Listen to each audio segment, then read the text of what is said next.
Hindi ka pa ready? Jessie! Thank heavens you're back! O, paano Ano ba sapatos ang bagay dito sa damit kong to? Itong beige na to, itong white na to? Palagay ko ito mas bagay dyan. Come on, Sarah, bilisan mo na. Alam mo bang kanina pa naghihintay ang Tito Alfredo sa baba? Alam mo, bilib na ako sa patience ng daddy mo. He's a virtual saint for putting up with you, Sarah.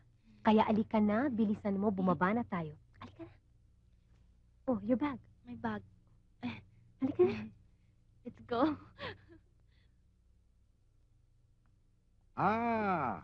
At last, my princess is ready. Ang daddy naman, mahirap yata magpaganda ng ganito ba? And besides, pagbalik namin sa boarding school, syempre, matatagalan ulit bago tayo magkasama-sama tulad ngayon, di ba? Siya nga pala. Malapit ka na magbalik sa eskwela. I'll miss you again. Naku, nagdrama na naman si Alfredo Tag. Alam mo, kung ang lahat ng ama sa mundo ay katulad ni Tito Alfredo, wala na ang anak na malulungkot. Pero you know, Dad, ang totoo nga niyan mas mamimiss kita. Alam ko, ganyan-ganyan din ang mami mo na siya yung bubuhay. Malambing na malambing. Hey, Mana we better rush. Yeah? We may be late. Come on.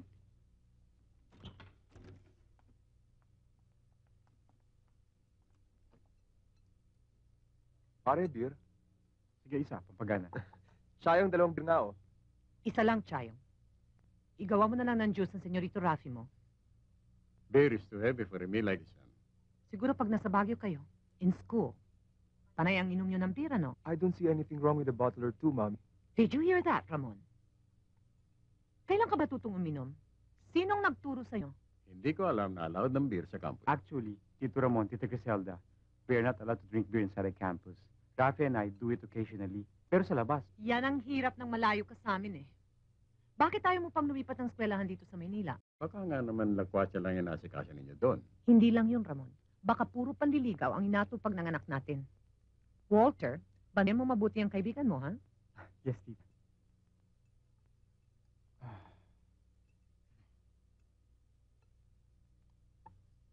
Thank you.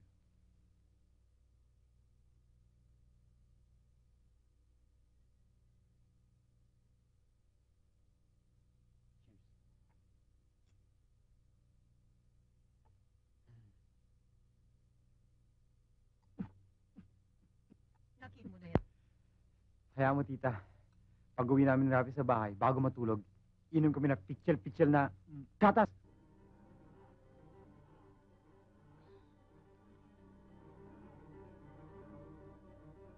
Pang-apat na yata yung pare. Tama na. Baka ako pa maputokan Tito Ramon, Tita Griselda niyan, eh. Kinakalaban mo yata ako ngayon, pare, ah.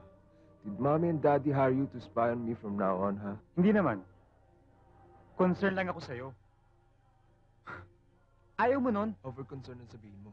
Anything that is done in exaggeration is suffocating.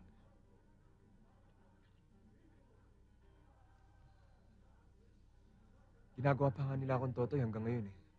Ito ang pagtulog ko dito, malaki ng himala at pinayagan ako. Parang ermat at erpat ko. Nakalimutan na yata nilang may nag-isa silang anak dito sa Pilipinas. Mabuti na lang, mabait ang Lola Daria ko at barkada kita. Kung hindi, pare, matagal ang inamag ang buhay ko. Ito ang pika-pika ninyo. Thank you, ho. Anong pinapanood niyo? Horror movie la. Hindi niyo ba ako alukin ng beer? I didn't know you like beer, Lola Daria. Iho, beer is medicinal. Kaya lang, huwag kang lalagpas sa 1 litro sa isang araw. Thank you.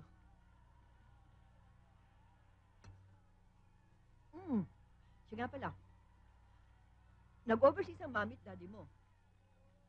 Nasa Chicago raw sila sa Tito Freddy mo. Sabi ng daddy mo, pudpud na raw mga sapatos niya sa sightseeing.